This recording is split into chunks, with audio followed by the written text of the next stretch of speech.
আমাদের আসলে এই ফোরামের লক্ষ্য উদ্দেশ্য হচ্ছে চট্টগ্রামের জন্য কথা বলা, যদিও নাম, কিন্তু আমরা চাচ্ছি কাজ করতে। মেডিকেলের প্রত্যেকটা ওয়ার্ডে দেখা যায় ফ্লোরে মানুষ থাকে কেন? আফটার 54 ইয়ার্স তাহলে ওরা করলো কি? আমাদের স্বাধীনতার 54 বছর পর যারা মন্ত্রী এমপি হলো, শত মন্ত্রী এমপি, তারা ব্যক্তিগতভাবে হাজার কোটি টাকার মালিক হওয়া ছাড়া চট্টগ্রামবাসীর জন্য ওরা কি করছে? আমার এই চট্টগ্রামে প্রায় 2.5 কোটি মানুষের জন্য একটি মাত্র সরকারি হাসপাতাল আছে। এটা খুবই দুঃখজনক। চট্টগ্রামের প্রকৃত উন্নয়নের লক্ষ্যে ভয়েস ফর চট্টগ্রাম বিএফসি নামক উগ্র সংগঠন আত্মপ্রকাশ করেছে। আগস্টের 1 তারিখ চট্টগ্রাম ক্লাবর একান হল রুমুত কেখাড়িয়ারে নারী উদ্যোক্তা লায়ন সাইমা সুলতানার সঞ্চালনায় ডাক্তার মোহাম্মদ ঈসা চৌধুরীর সভাপতিত্বে এই অনুষ্ঠান শুরু হয়।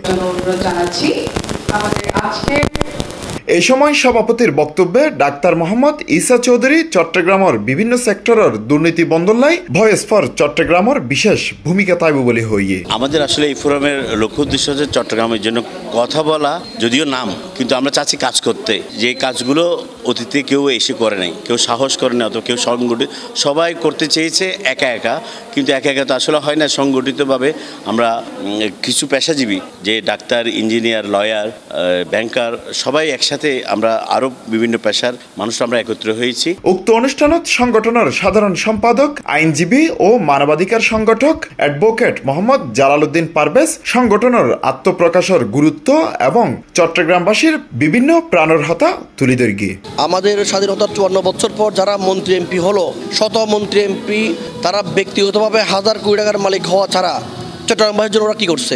চট্টগ্রামে যেটা আমরা দেখতে পাই, উত্তর জেলা, দক্ষিণ জেলা, শুধু জেলা বলে বলে অনেকে বড় বড় নেতা হয়ে হাজার কোটি টাকার মালিক হয়ে গেছেন, কিন্তু চট্টগ্রামবাসীর জন্য দক্ষিণ জেলায় একটা বিশ্ববিদ্যালয় স্থাপনের জন্য কেউ উদ্যোগ নেয় নাই, উত্তর জেলায় একটা মেডিকেল কলেজ হাসপাতাল করার জন্য কেউ উদ্যোগ নেয় নাই। বাণিজ্যিক রাজধানী যে সবাই প্রত্যেকটা বার বলে বাণিজ্য মন্ত্রণালয় চট্টগ্রামে আছে, শিল্প মন্ত্রণালয় আছে, অথচ চট্টগ্রাম হচ্ছে বাংলাদেশের হৃৎপিণ্ড।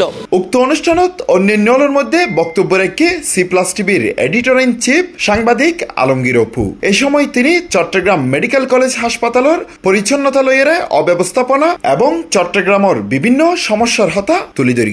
যেমন আমাদের চট্টগ্রাম মেডিকেল কলেজে বেশ কয়েকটা ওয়ার্ড আছে, ওয়ার্ড নাম্বার 23, 24, 25, 26, 27 এরকম বলে। এই ওয়ার্ডগুলো মানে দুর্গন্ধ, বাথরুম অপরিষ্কার, আপনার চারিদিকে ময়লা আবর্জনা সবকিছুতে ভরে থাকে। একটা স্বাভাবিক মানুষ, সাধারণ মানুষ কিন্তু ওখানে স্বাভাবিক হয়ে কিন্তু ওখান থেকে বের হতে পারে না।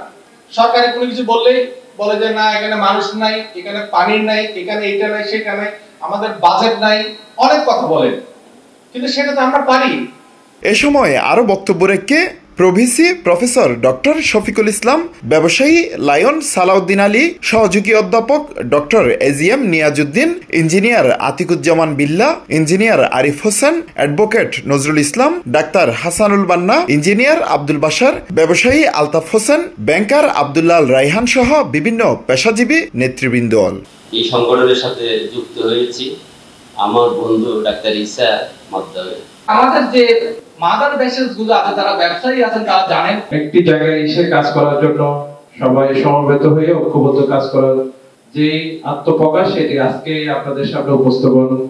এবং আমরা এখানে যেগুলো বলছি সেখানে হচ্ছে কি ইকোনমিক্যালি, পলিটিক্যালি, এই জন্য ওনাদের তিনজনের প্রতি আমাদের কৃতজ্ঞতা।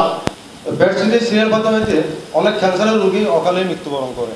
আমি যেহেতু ডক্টর এবং আমার সদ্য বড় ডাক্তার হিসেবে ওখানে আছে। চট্টগ্রামের বিভিন্ন পর্যায়ের তরুণ পেশাজীবী অলরে লইয়েরে বিশেষ করে ডাক্তার, আইনজীবী, ইঞ্জিনিয়ার, ব্যাংকার, বিশ্ববিদ্যালয়ের শিক্ষক, ব্যবসায়ী, সাংবাদিক, নারী উদ্যোক্তা ও শিল্পী সহ বেগুনের লইয়েরে সর্বসম্মতিক্রমে 36 সদস্যের ভয়েস ফর চট্টগ্রামের আংশিক কমিটি ঘোষণা করা হয়। আসলে বিভিন্ন সেক্টরে অনেকগুলো প্রবলেম তো আমরা ফেস করেই যাচ্ছি।